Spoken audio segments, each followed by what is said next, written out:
Gloire à Dieu. Nous allons, pendant quelques minutes, écouter la parole du Seigneur, et après quoi, on passera à autre chose. Nous lisons dans Hébreux chapitre 13, verset 8. Hébreux 13, verset 8. Ensuite, nous lirons dans Exode.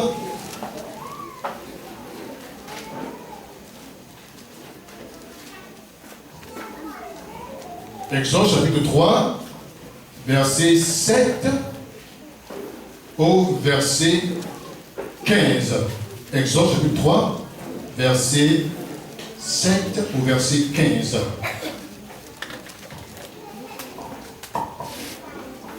Hébreux 13, verset 8. Jésus-Christ est le même hier, aujourd'hui et éternellement. Amen. Nous lisons dans Exode chapitre 3, verset 7 au verset 15. L'Éternel dit, j'ai vu la souffrance de mon peuple qui est en Égypte, et j'ai entendu les cris que lui font pousser ses oppresseurs, car je connais ses douleurs. Je suis descendu pour le délivrer de la main des Égyptiens, et pour le faire monter de ce pays dans un bon et vaste pays, dans un pays où coule le lait et le miel, dans les lieux qu'habitent les Cananéens, les Héthiens, les Amoriens, les Phéréziens, les Éviens et les Jubiciens. Voici les cris d'Israël sont venus jusqu'à moi, et j'ai vu l'oppression que leur font souffrir les Égyptiens. Maintenant, va, je t'enverrai auprès de Pharaon, et tu feras sortir d'Égypte mon peuple, les enfants d'Israël. Moïse dit à Dieu, qui suis-je pour aller vers Pharaon et pour faire sortir d'Égypte les enfants d'Israël? Dieu dit, je serai avec toi, et ceci sera pour toi le signe que c'est moi qui t'envoie. Quand tu auras fait sortir d'Égypte le peuple, vous servirez Dieu sur cette montagne. Moïse dit à Dieu, j'irai donc vers les enfants d'Israël, et je leur dirai, le Dieu de vos pères m'envoie vers vous. Mais s'ils me demandent quel est son nom, que leur répondrai-je? Dieu dit à Moïse, je suis celui qui suis. Et il ajouta, c'est ainsi que tu répondras aux enfants d'Israël, celui qui s'appelle je suis m'a envoyé vers vous.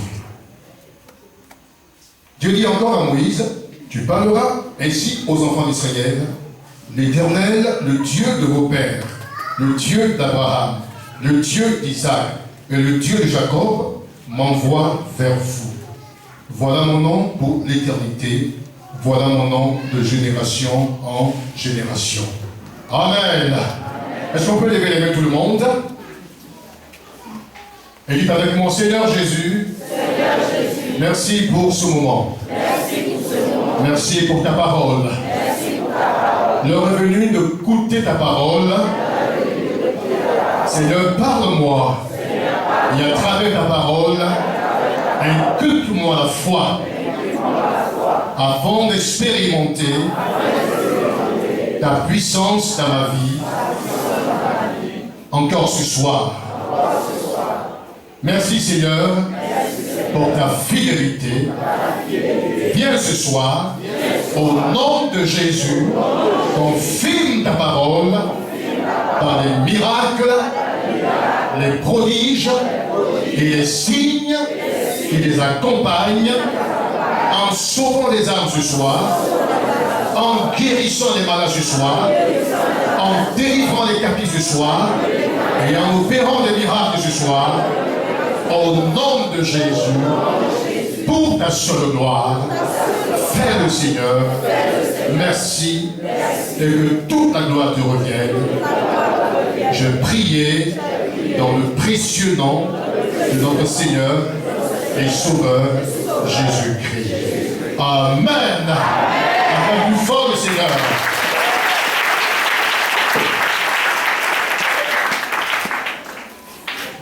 Le thème de notre message ce soir est le suivant, Jésus-Christ est le même hier, aujourd'hui et éternellement. Gloire à Dieu. Jésus-Christ est le même hier, aujourd'hui et éternellement. Alléluia. Et quand nous lisons la parole de Dieu dans le livre d'Hébreux, dans l'épître aux Hébreux, parlons d'épître, il est question ici de lettres. L'auteur du livre d'Hébreux, comme nous avons lu au chapitre 13, au verset 8, va faire une déclaration par écrit sous l'onction du Saint-Esprit en disant Jésus-Christ est le même hier, aujourd'hui et éternellement. Il fait une déclaration devant Dieu le Père, devant Dieu le Fils, devant Dieu le Saint-Esprit, devant les ses anges, devant le diable et tous ses démons. Et le Romain de l'Empire romain, Jésus-Christ est le même hier, aujourd'hui et éternellement. Gloire à Dieu. Amen. Gloire à Dieu. Amen. Il présente Jésus-Christ comme étant une personne qui est toujours présente. Il présente Jésus-Christ comme étant une personne qui est éternelle. On acclame le Seigneur. Alléluia. Gloire à Dieu. Dans l'Ancien Testament, c'est l'ombre des choses à venir. Le Nouveau Testament, c'est l'accomplissement. Dans l'Ancien Testament, le Père, Dieu le Père, va apparaître à son serviteur Moïse dans une flamme de feu au milieu d'un buisson qui ne se consumait pas. Israël était le peuple de Dieu et il était esclave de l'Égypte, esclave de cette grande nation, esclave de Pharaon, esclave des Égyptiens. L'Égypte, à cette époque-là, était la plus grande puissance du monde, comme les États-Unis d'Amérique d'aujourd'hui. Israël a vécu sous le joug de Pharaon, sous le joug des Égyptiens pendant des siècles. Et le temps de Dieu était arrivé. L'heure de Dieu avait sonné pour apporter la libération à Israël, son peuple. Il va donc susciter un homme appelé Moïse. Et Dieu va se révéler à cet homme, à Moïse, pour l'envoyer. Et quand nous avons lu, Dieu dit, j'ai vu les souffrances de mon peuple. Quand il se révéla à Moïse, il lui dit, j'ai vu les souffrances de mon peuple. J'ai entendu les cris que lui font pousser ces oppresseurs, car je connais ses douleurs. Verset 8 de Exode, chapitre 3, Dieu dit, je suis descendu pour le délivrer de la main des Égyptiens et pour le faire monter de ce pays dans un bon et vaste pays, dans un pays où coule le lait et le miel, dans les lieux qu'habitent les Cananéens, les Étiens, les Amoriens, les Phérésiens, les Éviens et les Jébusiens. Il parle ici de Canaan, la terre promise, Canaan. Voici les cris d'Israël sont venus jusqu'à moi. J'ai vu l'oppression que lui font souffrir les Égyptiens. Maintenant, va, je t'enverrai auprès de Pharaon, et tu feras sortir d'Égypte mon peuple, les enfants d'Israël. Au verset 11, Moïse dit à Dieu, qui suis-je pour aller vers Pharaon, pour faire sortir d'Égypte les enfants d'Israël. Moïse connaissait bien l'Égypte. Il connaissait bien le roi Pharaon. Et il connaissait aussi l'armée d'Égypte. Parce qu'il fut lui-même un prince. Il connaissait, je dirais, la puissance de cette nation. Qui suis-je pour délivrer tes enfants de la main de Pharaon? Verset 12, Dieu lui dit, je serai avec toi, et ceci sera pour toi un signe que c'est moi qui t'envoie. Quand tu auras fait sortir d'Égypte le peuple, vous servirez Dieu sur cette montagne. Verset 13, Moïse dit à Dieu, j'irai donc vers les enfants d'Israël, et je leur dirai, le Dieu de vos pères m'envoie vers vous, mais s'ils me demandent quel est son nom, que leur répondrai-je? Et écoutez bien la réponse de Dieu. Verset 14, Dieu dit à Moïse, je suis celui qui suis. Alléluia. Et il ajouta, c'est ainsi que tu répondras aux enfants d'Israël, celui qui s'appelle je suis m'a envoyé. On acclame le Seigneur. Celui qui s'appelle je suis m'a envoyé. Jésus a dit, le Père et moi, nous sommes un. Gloire à Dieu. Le Père et moi, nous sommes un. Ici, il est question de la Trinité. Le mot Trinité ne se trouve pas écrit dans ce livre que je tiens dans ma main. Mais il a été formé pour exprimer une vérité biblique. Quand on parle de la Trinité, on parle de Dieu se manifestant en trois personnes. Nous avons donc Dieu le Père, Dieu le Fils, Dieu le Saint-Esprit. Au commencement, Dieu créa les cieux et la terre. Les trois personnes de la Trinité étaient réunies. Alléluia! Au commencement, avant la création de la lumière, avant la création du firmament, avant la création des arbres fructueux, avant la création de tous les animaux des champs, avant la création des poissons, avant la création du soleil, de la lune, les trois personnes de la Trinité étaient réunies. Au commencement, Dieu créa les cieux et la terre. Il s'agit ici de Dieu le Père. Amen. Et il est dit que l'Esprit de Dieu se mouvait sur les eaux. Dieu le Père est la première personne de la Trinité. L'Esprit de Dieu se mouvait sur les eaux. Ici, il est question de la troisième personne de la Trinité. Et Dieu va parler. Lui nous dit, Dieu dit que la lumière soit.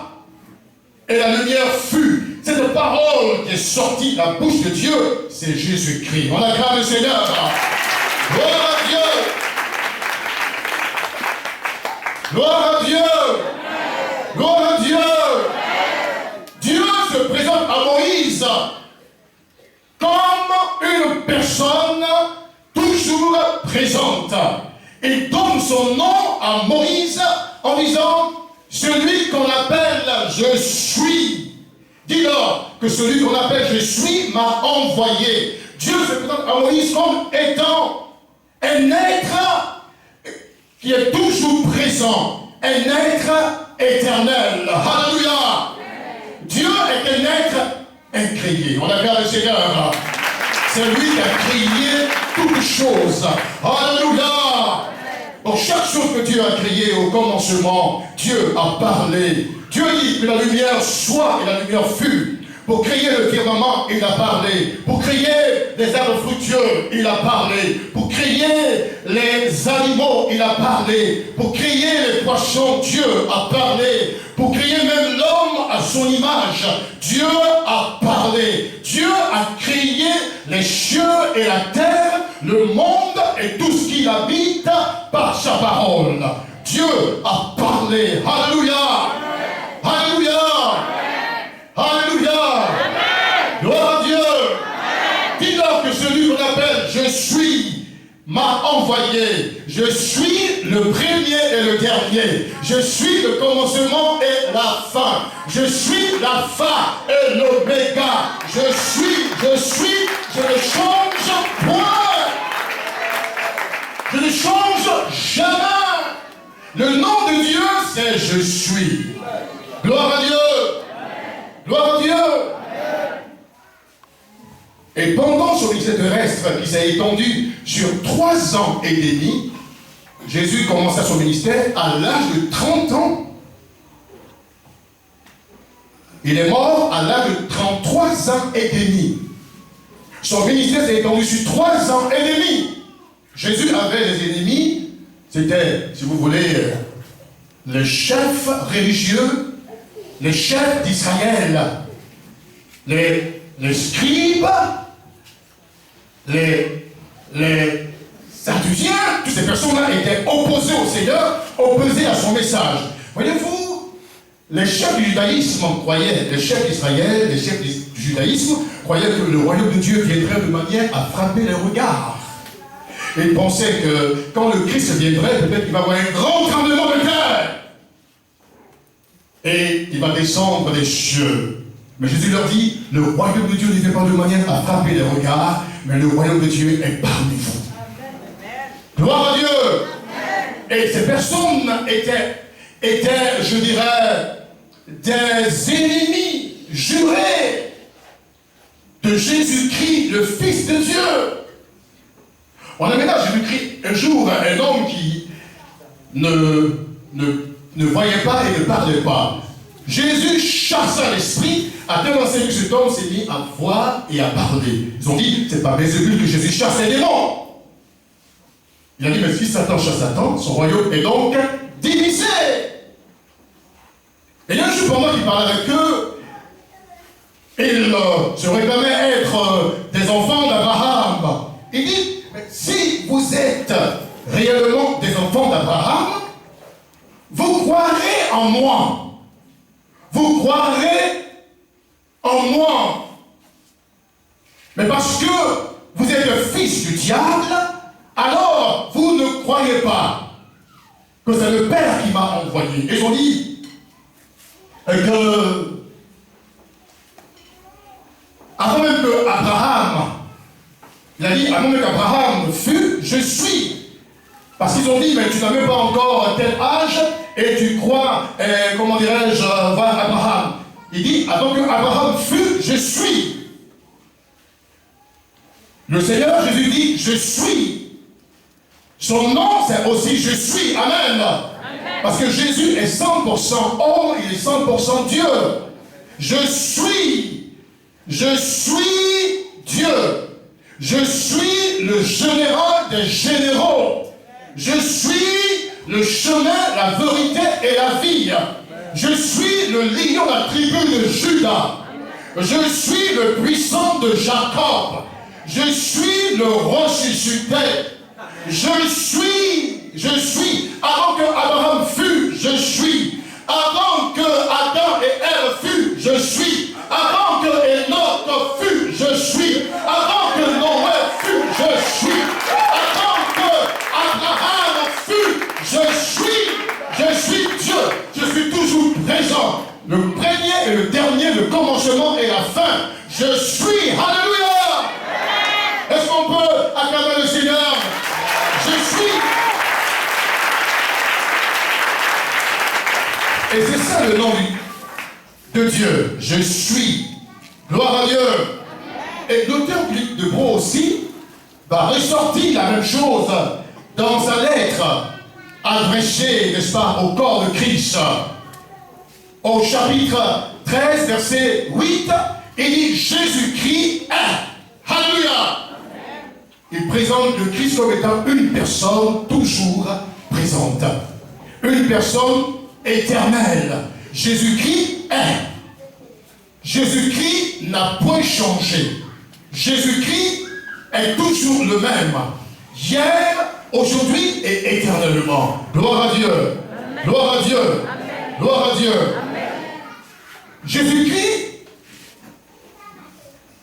est toujours le même hier, aujourd'hui et éternellement. Les gouvernements changent. Les systèmes ecclésiastiques changent. Mais Jésus est toujours le même.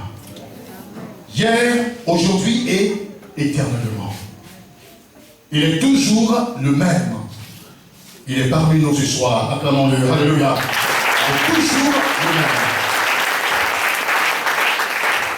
Jésus-Christ est le même hier, aujourd'hui et éternellement. Premièrement, Jésus-Christ est le même Dieu sauveur, hier, aujourd'hui et éternellement. On acclame son nom. Alléluia. Le même Dieu sauveur, hier, aujourd'hui et éternellement. Qu'est-ce que l'ange a dit à Joseph, qui était fiancé à Marie? Il lui a dit, dans Matthieu chapitre 1, verset 21, la Vierge sera enceinte, tu lui donneras le nom de Jésus, car c'est lui qui sauvera son peuple de ses péchés. Jésus-Christ est le Dieu sauveur. Jésus signifie sauveur. Le nom de Jésus signifie sauveur. Dieu sauveur. Tous les prophètes ont rendu le témoignage avant la venue de Jésus, comme Pierre l'a révélé, portant cette vérité à la connaissance de Corneille, de toute sa famille et de tous les soldats qui étaient là. Dans Actes chapitre 10, verset 43, tous les prophètes rendent le témoignage que quiconque croit en son nom reçoit en son nom, par lui. Quiconque croit en lui, en Jésus, reçoit par son nom, reçoit par lui le pardon de ses péchés. Le salut s'obtient par la foi en Jésus. Alléluia. On est sauvé quand on croit que Jésus-Christ est le Christ, le Fils de Dieu. Et quand on accepte dans son cœur comme son Seigneur et son Sauveur personnel. Aujourd'hui encore, Jésus sauve. Le péché bat son plein. Le péché, c'est quoi en fait? Le péché, c'est manquer le but. Adam et Ève ont manqué le but en mangeant le fruit de l'arbre interdit. Ils ont manqué le but en mangeant le fruit de l'arbre interdit. Adam et Ève étaient créés, n'est-ce pas, pour vivre pour Dieu, pour servir Dieu. Ces êtres humains avaient été créés sans péché.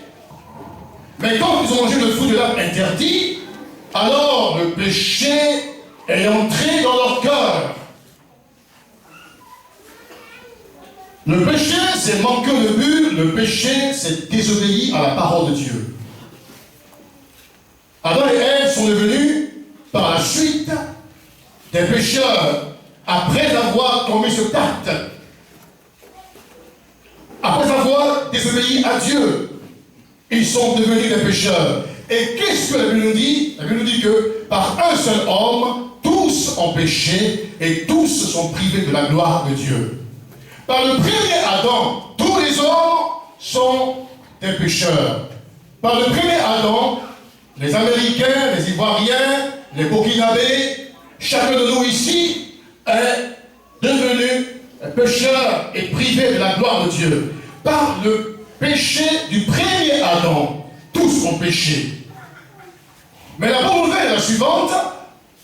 Par la mort du second Adam qui est Jésus-Christ, on acclame son nom, tous ont le pardon et la vie éternelle. Et aujourd'hui, le péché bat son plein, même ici en Côte d'Ivoire. L'homosexualité, la pédophilie, la gérontophilie, l'adultère, le mensonge, la drogue, les meurtres, les braquages. Le péché bat son plein. Et les hommes aujourd'hui sont esclaves du péché. Ils sont esclaves du péché et de son pouvoir. Cher ami, tu es esclave du péché et de son pouvoir. Tu es sous le pouvoir du péché. Tu es esclave du péché. Tu es dans la prison de Satan. Ce soir, si tu viens à Jésus-Christ, il t'apportera le pardon de tes péchés et la vie éternelle. Gloire à Dieu. Il est toujours le même, il n'a pas changé. Le même Dieu qui a sauvé hier, il sauve encore aujourd'hui. Il peut te sauver. Jésus sauve. Il peut te sauver ce soir parce qu'il n'a pas changé. Aujourd'hui encore, il sauve. Il y a des personnes qui se basent sur des sacrifices des animaux en répandant le sang des animaux, croyant que par ce acte, ils obtiendront le pardon de leurs péchés. Le sang des animaux n'apporte pas le pardon de nos péchés. Il y a un seul sang qui apporte le pardon de nos péchés. C'est le sang de Jésus. Le pèlerinage, les incisions, tous les exercices physiques, tout ce qu'on peut faire, tous les actes qu'on peut poser, croyant qu'on pourra obtenir le pardon de nos péchés, toutes ces choses sont nulles et non avenues. Le sang de Jésus-Christ a coulé pour nous apporter le pardon de nos péchés et la vie éternelle. Amen. Le même Dieu sauveur, hier, aujourd'hui et éternellement. Il n'a pas changé. Il peut te sauver encore ce soir. Te laver de tous tes péchés et faire de toi un enfant de Dieu, faire de toi un participant, une participante de la nature divine. Et ta vie aura un sens. Jésus peut te sauver ce soir et il veut te sauver, alors viens à lui. On acclame son nom. Alléluia. Deuxièmement, le même Dieu qui guérit hier, aujourd'hui et éternellement. Hier, Jésus a guéri les malades pendant son ministère terrestre. Le Dieu qui guérit n'a pas changé. Aujourd'hui encore, il guérit. Et ce soir, il va guérir les malades. Parce qu'il n'a pas changé. Sa puissance guérissante n'a pas changé. Cette puissance est la même hier, aujourd'hui et éternellement. Elle guérit encore aujourd'hui. Aujourd'hui, il y a des maladies, je veux dire, sur le plan scientifique ou sur le plan médical, il n'y a rien à faire. Il n'y a rien à faire. Il n'y a aucun sérum pour telle ou telle maladie. Il n'y a aucun médicament pour telle ou telle maladie ou infirmité. Mais le Dieu dont je vous parle, il a les pièces détachées de vos corps. Lui, il guérit toutes les maladies sans exception. Jésus guérit. Aujourd'hui encore, il n'a pas changé. Alléluia. Alléluia. Ce soir, plusieurs seront guéris parmi nous. Parce que le Dieu qui guérit est toujours le même. Il est parmi nous ce soir, il va guérir les malades. Sa puissance guérissante va apporter la guérison au corps malade. Jésus guérit encore aujourd'hui. Il est le médecin par excellence. On acclame son nom. Gloire à Dieu. Tu diras, l'évangéliste Aïs Marcel, oh, j'ai fait tout ce qui était à mon pouvoir. J'ai dépensé beaucoup d'argent. J'ai été même aux États-Unis, j'ai été en France, j'ai été au Canada, j'ai été dans tel ou tel pays. J'ai suivi même des opérations chirurgicales. Mais jusqu'à présent, le mal demeure. Jusqu'à présent, la maladie demeure. Mais je suis ici pour te dire que Jésus est le spécialiste des cas impossibles. Il va t'apporter la guérison parce qu'il guérit encore aujourd'hui. Tu seras guéri. Alléluia. Il guérit encore aujourd'hui. Il n'a pas changé. Oh, que son nom soit béni. Troisièmement, le même Dieu qui délivre hier, aujourd'hui et éternellement. Alléluia.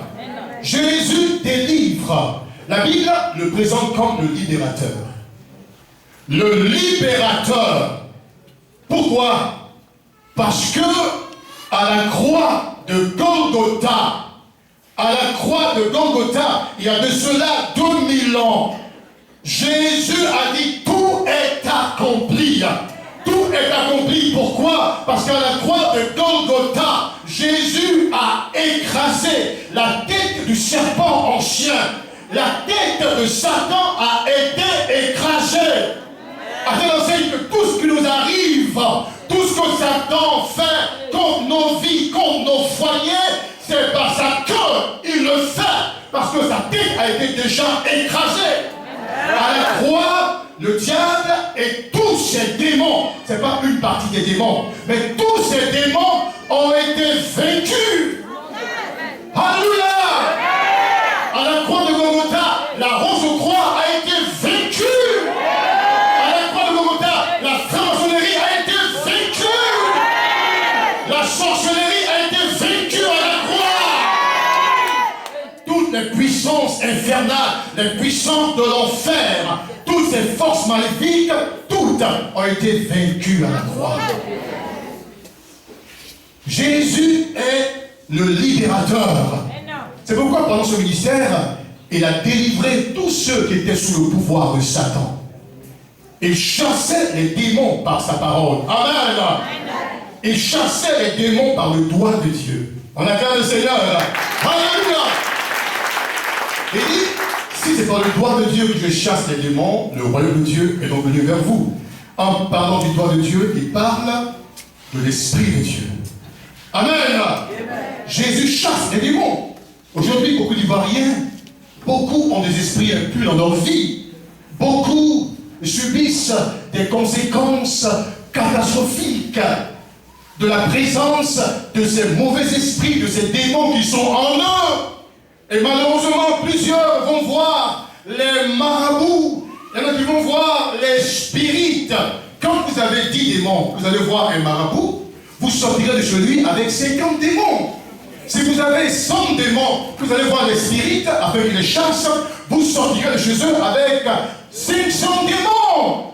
Si vous allez voir les magiciens, pour que les magiciens chassent les démons qui sont en vous, si vous avez par exemple 5 démons, vous sortirez de chez lui, de ce dernier, avec, je dirais, 40 démons. Parce que les marabouts, les spirites, les magiciens, que ces gens encore n'ont pas le pouvoir de chasser les démons. La seule personne qui a le pouvoir de chasser les démons, c'est la personne de Jésus-Christ, le roi des rois. C'est lui qui chasse les démons. Mais si c'est par l'Esprit de Dieu que je chasse les démons, le royaume de Dieu est donc venu vers vous. Jésus chasse les démons. Jésus libère. Jean chapitre 8, verset 36. Si le Fils vous affranchit, vous serez réellement libre. Et dans Actes, chapitre, et comme on dirait dans Luc, chapitre 4, verset 18, l'Esprit du Seigneur est sur moi, car il m'a oint pour proclamer aux captifs la délivrance. Ce soir, Jésus peut te délivrer. Amen. Parce qu'il a vaincu Satan sur la croix de Golgotha il y a 2000 ans. Alléluia. Alléluia. Gloire à Dieu.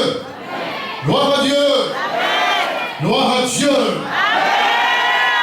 Quatrièmement, le même Dieu qui opère des miracles hier, aujourd'hui et éternellement. Dans Jean chapitre 6, verset 2, on dit qu'une foule suivait Jésus à cause des miracles qu'elle voyait opérer sur les malades. Pendant ce ministère, les aveugles voyaient, les sourds entendaient, les muets parlaient, les boiteux sautaient comme des cerfs. Les paralytiques marchaient. Les morts ressuscitaient. Les morts étaient ramenés à la vie. Les fous tels que le fou de Gadara, qui avait en lui 6000 démons. Les légion étaient égal à 6000 démons. Les fous étaient délivrés. Jésus opérait des miracles. Il dit, les œuvres que le Père m'a envoyées. faire montre que c'est le Père qui m'a envoyé. Alléluia! Les œuvres elles-mêmes rendent témoignage de moi. Les miracles elles-mêmes rendent témoignage de moi. C'est le Dieu de miracles. Ce soir, de quel miracle as-tu besoin? Quel genre de miracle as-tu besoin? Jésus est le Dieu de miracles. Et il n'a pas changé. Le même Dieu qui opère les miracles hier, aujourd'hui et éternellement. Gloire à Dieu. La différence entre le christianisme et les autres religions est la suivante. Voyez-vous, Bouddha est mort.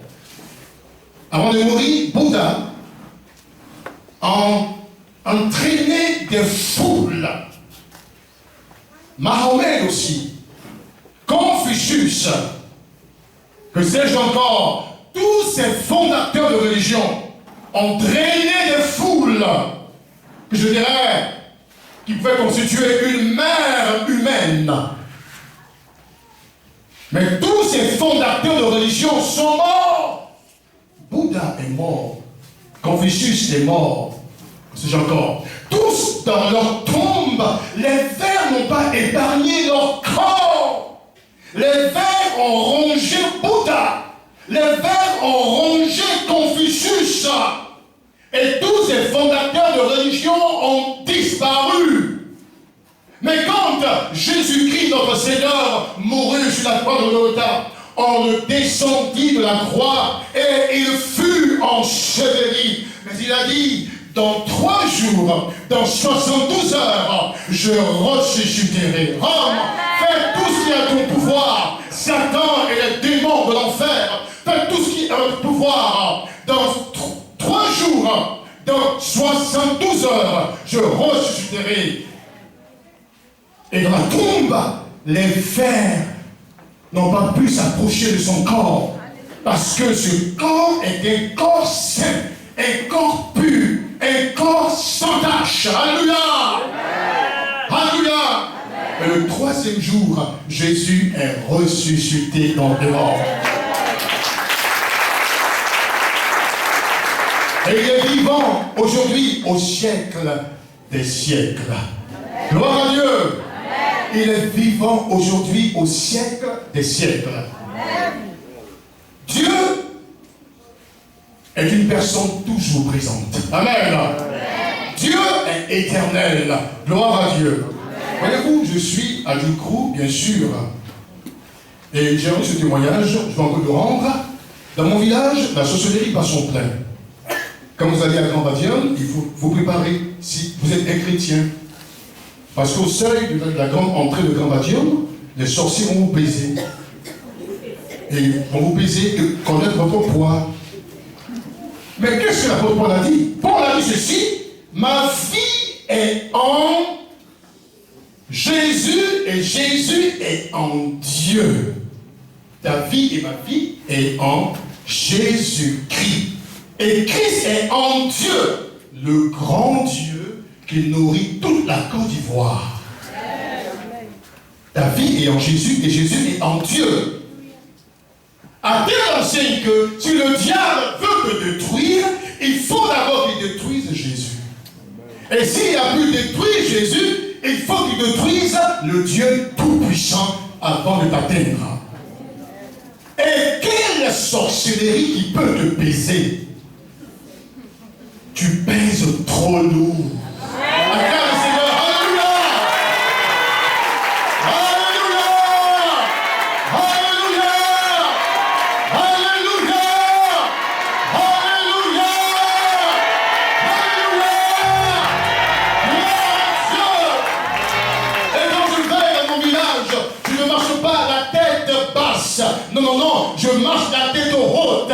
Parce que je sais que celui qui est le plus fort habite dans mon cœur. Je sais que je suis un enfant de Dieu. Je ne suis pas n'importe qui. Je sais que quand je marche, Jésus est devant moi. Jésus est derrière moi. Jésus est à ma droite. Jésus est à ma gauche. Jésus est avec moi. Et je marche avec assurance. Alléluia. Alléluia.